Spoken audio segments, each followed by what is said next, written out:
فرعون نے کہا اگر سچے ہو تو اسے لاؤ دکھاؤ۔ پس انہوں نے اپنی لاٹھی ڈال دی تو وہ اسی وقت صاف اژدہا بن گئی، اور اپنا ہاتھ جو نکالا تو اسی دم دیکھنے والوں کے لیے سفید براق نظر آنے لگا۔ فرعون نے اپنے گرد کے سرداروں سے کہا کہ یہ تو ایک ماہر جادوگر ہے، چاہتا ہے کہ تم کو اپنے جادو کے زور سے تمہارے ملک سے نکال دے، تو تمہاری کیا رائے ہے؟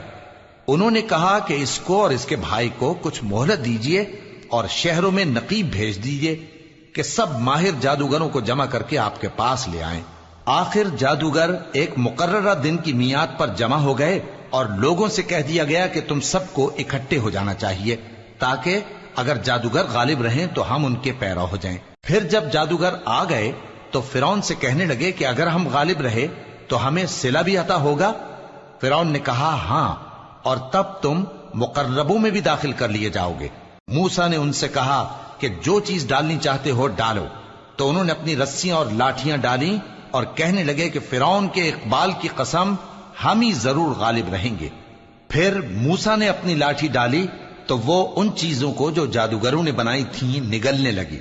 تب جادوگر سجدے میں گر پڑے اور کہنے لگے کہ ہم تمام جہانوں کے مالک پر ایمان لائے جو موسیٰ اور ہارون کا رب ہے۔